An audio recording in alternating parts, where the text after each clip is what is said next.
Hi, my name is Grace Blizzard, and I am the director of Where There Are Bees, There's Honey. I would like to start off by thanking you for coming out to the screening, and I would also like to thank Silva Pride for hosting the screening. I wish I could be there in person to thank you all for coming out, but I'm currently in England studying abroad. But that doesn't take away how thankful I am for everyone who made this happen, cast, crew, donors. If we didn't have one of those three things, there would be no documentary. Cast, thank you guys for being so vulnerable, so open, and so passionate about the project. It really touched me to see how passionate you were, and just every single day when we would interview, it was so special. And you touched not only me, but everyone in the crew.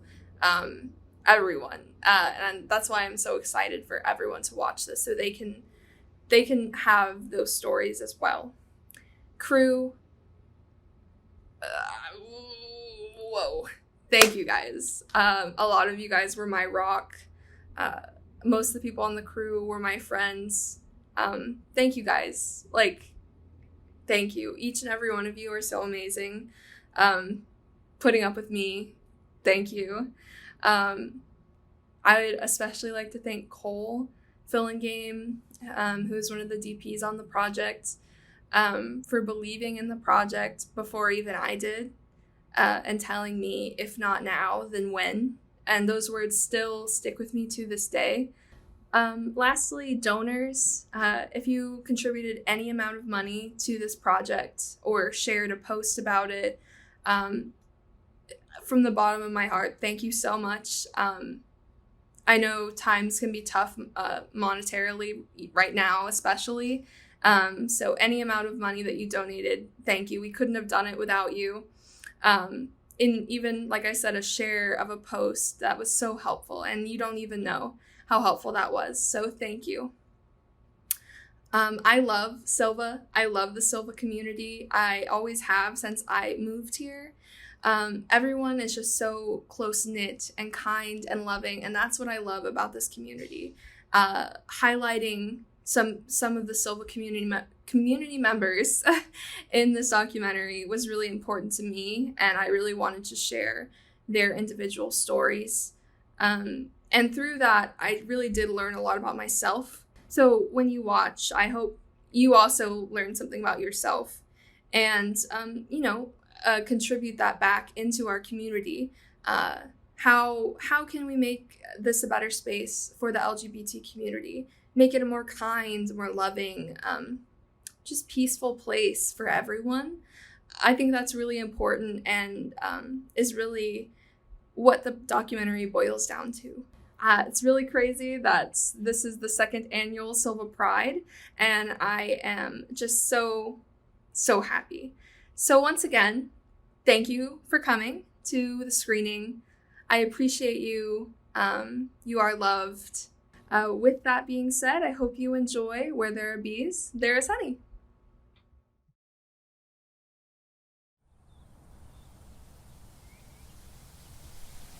The rain is falling.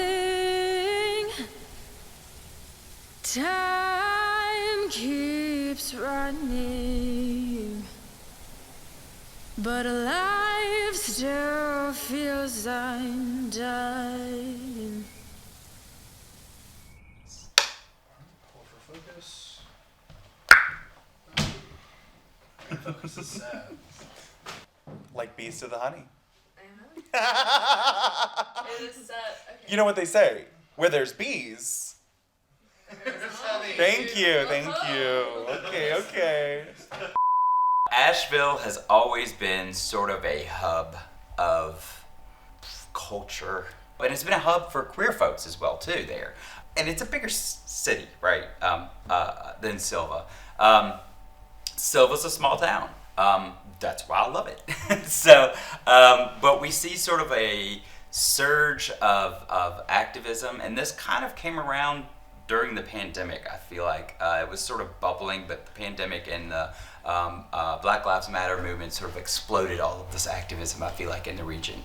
When you're when you're a baby and you have your first cupcake or something and you get that sugar rush. That's how the drag feels in Silva, like a sugar rush for all the people who have never experienced it before, versus in Asheville, the drag is more appreciated, like maybe like a fine wine or something like that. I feel like Silva Drag has kind of become a satellite for Asheville Drag. I myself am based here in Silva, and I'd like to see more artists that are local to this area and people that are really passionate about being from this area and staying here and putting in that community work. In order to celebrate our differences, I think that it's important for our community, for our Western North Carolina community, to be exposed to a lot of different expressions and a lot of different perspectives. So I try to showcase diversity within my shows here in Silva. I think that people are starting to see that there are pockets of queer people wherever you go, in the rural areas, in the small towns, in the countryside. They're there. We're everywhere, and I think now that we have such fast access to social media and streaming services, we see other queers like us, especially in these small rural country areas, and it's really uplifting to see. I think that the way forward for us is to celebrate our diversity, because our community, our queer community, is so diverse. Queer people exist in every single neighborhood, every single creek and holler. There's a queer person. They may not be out, but we are everywhere. And recognizing the diversity within that, I think, is how we're going to push forward. So when we say pride, I want you to say, fuck yeah! Happy Pride! That's what I'm talking about.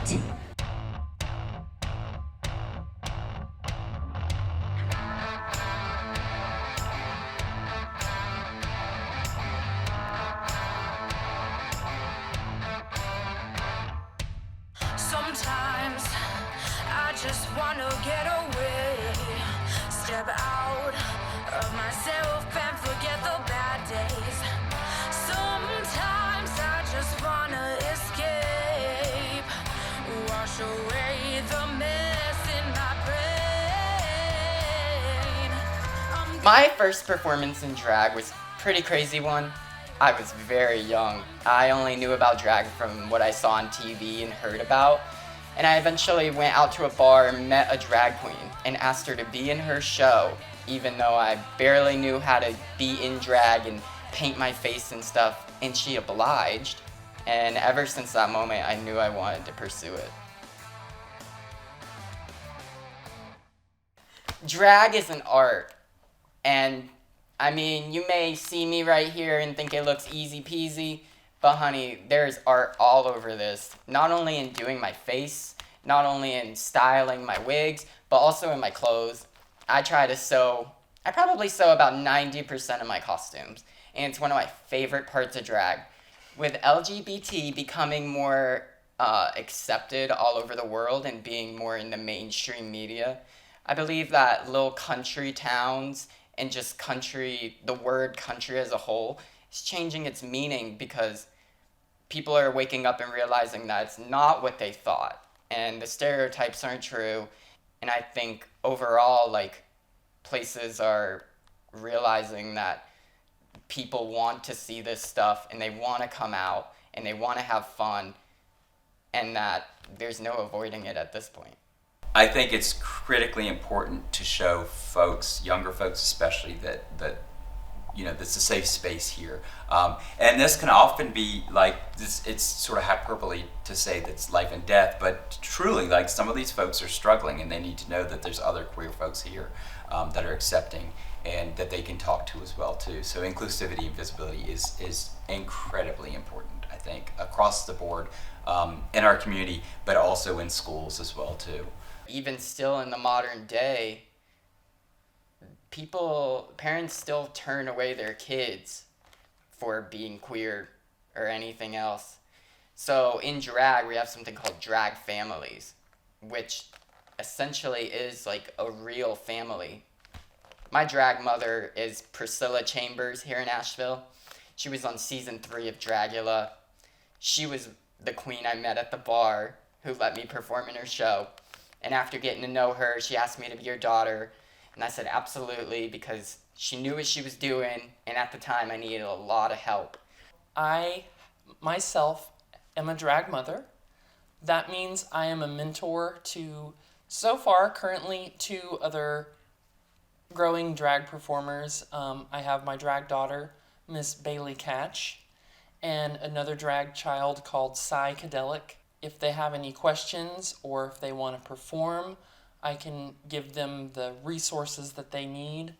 And it's really about being a true friend to them, because a lot of queer folks don't have the experience of a tight nuclear family.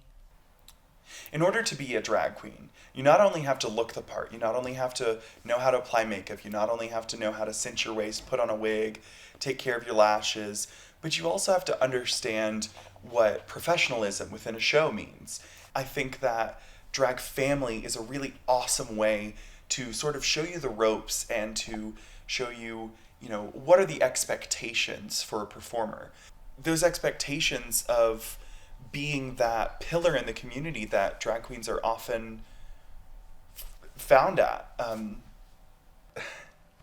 I grew up Southern Missionary Baptist, very devout, super faith-based family. We're all still pretty strongly religious. I still consider myself religious, but I hesitate to say whether or not anyone else would consider me that way. But my entire drag character was sort of based on the strong and empowered women that brought me up. That emotional strength out here in Western North Carolina, in the Southern Appalachians, is what really inspires me to perform. And I one day hope to make them proud, but we're still on that journey. I may identify as a woman out of drag as well, but at the end of the day, I put all of this on. I created this character. And in my day-to-day life, I don't really wear makeup because I am tired of people, yes, we stand, you're the only woman. That's not affirming for me because I don't want to be a drag queen all the time. It's kind of a catch-22. I think that on one hand, it's the way forward by showing people that we exist out here, because we do. We exist everywhere.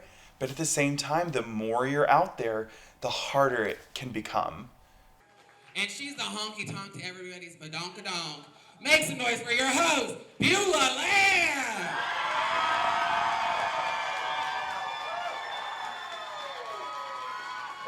So Beulah Land, for those of us that aren't familiar, it's actually like a reference to scripture. There are a couple songs that are based off of it, and the one that I really love is Sweet Beulah Land, written by Squire Parsons in the 1970s. The opening lyrics to the song are, "I'm kind of homesick for a country where I've never been before." And that opening line just, it kind of, to me, it speaks to that level of community. We're homesick for this place that we are trying to create here in Western North Carolina. Not to say that community is heaven, but it's a pretty darn good place to start.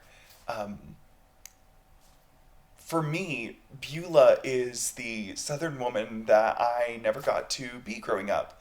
And she's taught me a lot about myself, and in and out of drag, on and off the stage. But she's really, oh gosh, wow. Here come the tears. I told you I'd get emotional. Yeah. Beulah saved my life. I wouldn't be here today had I not found an artistic expression that allowed me to not only perform, but to cultivate an image, to cultivate an aesthetic, and give me the platform that I'm so grateful for today as the show director for a show here in Silva.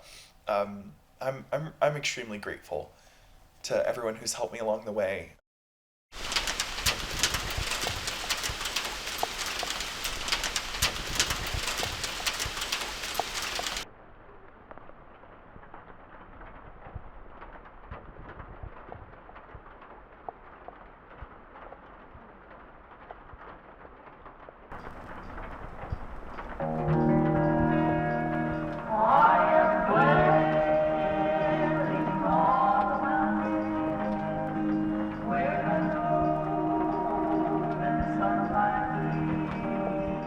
Growing up in a 96% Caucasian high school, very, very white, very straight, very, very that. I had a question asked of me by our assistant principal at the time when I was a senior in high school. A senior in high school, I had been out for 3 years. He asked if I wanted to start a GSA, and I told him no. Because visibility to me meant being pushed into another locker. It meant being called faggot, yet again, like just by 10 other people, or experiencing discrimination. I tried to run for office in an organization, and people from not even my high school told me that they were going to quit if I came into office. Just trying to do my part and to represent the National FFA organization. It was really heartbreaking because that was an organization that my family had a lot of history with, and that I was kind of a legacy for. And then to be told that people were going to drop out of the organization just because there was somebody who was a little different, that was hard. So I think early on, visibility has been kind of that touchy subject.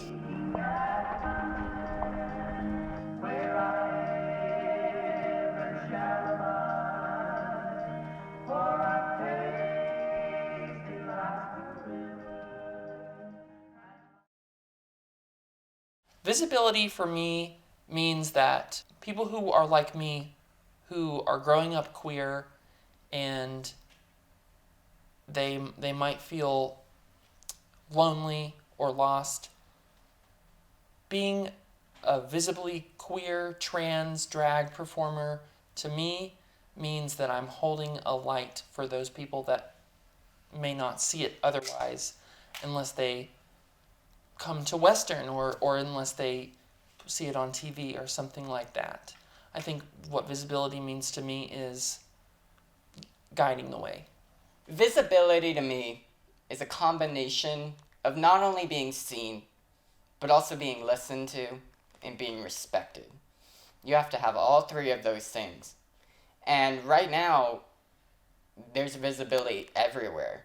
There's a lot of queer stuff on TV shows and in movies. Those things actually exist. It was only like 20 years ago that people were being persecuted just for doing that stuff. So the fight definitely isn't over. And you just need to remember that whenever you see stuff like that, it's a big breakthrough.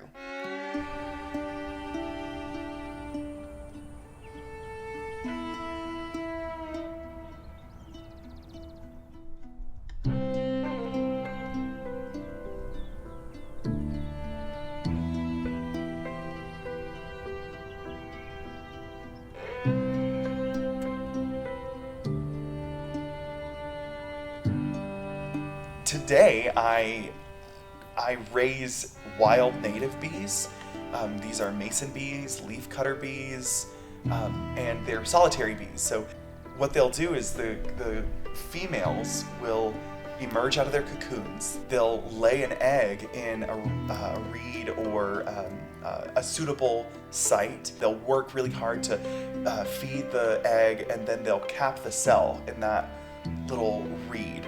It kind of speaks between the difference between honeybees that everyone's familiar with and these wild solitary bees that are the key to promoting biodiversity, going from honeybees to these wild solitary bees, I think kind of mirrors what's going on in Southern Appalachia, in our community in Western North Carolina. You've got these big cities where queer people gravitate towards, and they create these societies that produce honey, or they produce new ideas about new like pronouns. They, them, came from honeybees. Whereas these solitary wild bees have always been here, but they're the ones that are really doing all the hard work. Honeybees are about 5% effective pollinators, which means 5% of the flowers that they visit, they effectively pollinate. Wild solitary bees pollinate at a rate of 95%. So the real work, I feel, is right here in Western North Carolina on the front lines. I think there's been such an influx of drag because of the sort of activism that's happened lately with the Black Lives Matter movement. Not just that movement, but with marriage equality. I mean, things have kind of been bubbling up, I think, now. The Pulse shootings that happened. A lot of activism around stuff like that. And we see, like, younger folks are gonna damn well be heard now. And that is wonderful for, like, me as a 40-year-old gay man. I'm like, hell yeah, like, come on, that's amazing. The one thing about drag here in Sylva and also in Asheville is that there's several different types of drag, and that's what makes it beautiful. It's truly an art form. I think one of the best directions to improve LGBTQ spaces in Western North Carolina is, for one thing, there are a lot of great bars and things that serve alcohol, but there's not a lot of places that would serve to sober communities. And if those people could come and be seen and have a place to feel safe and not pressured to take any substances, I think that would be a great help for the LGBTQ community here. I also think we need more trans-inclusive spaces. Just in the past few years, I've come to know so many trans folks in Jackson County, and it would be nice to know that there was a safe place for them, especially trans youth and queer youth.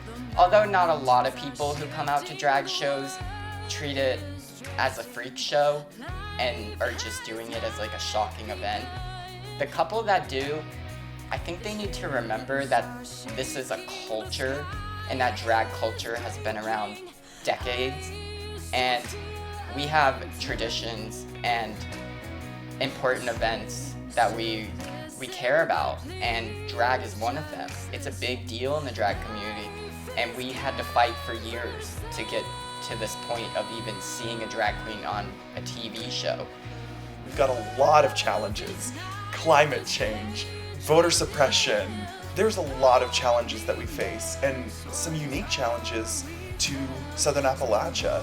But by working together, by coming together, by harnessing the power of community and partnership, teamwork, I think that we can move forward. Tolerance isn't enough. You can tolerate me all day long, but we're not going to get anywhere until we come together and understand that we're people and respect one another. That's something that I think we've really lost, especially in this political climate. Within the queer community, I think because we've been so heavily pushed out, so adamantly and vehemently erased from those down-home roots, I think that it's very, it can be kind of traumatic to revisit that, and it's taken me a long time to understand that the culture that I grew up in is beautiful. Not saying that it's perfect, no culture is, but there is beauty where you're willing to find it.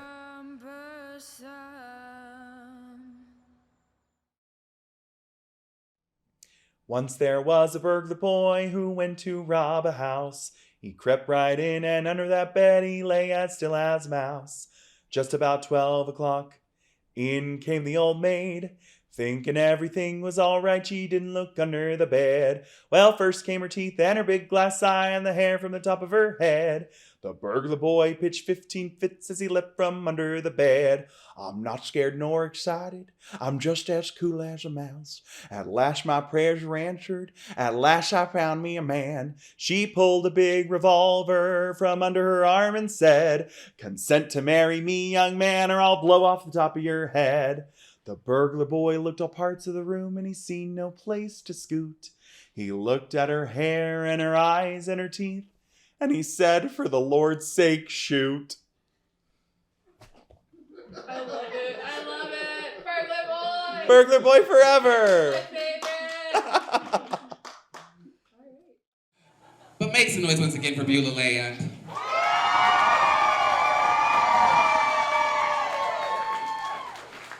Show's over, folks. Bye. Happy Pride.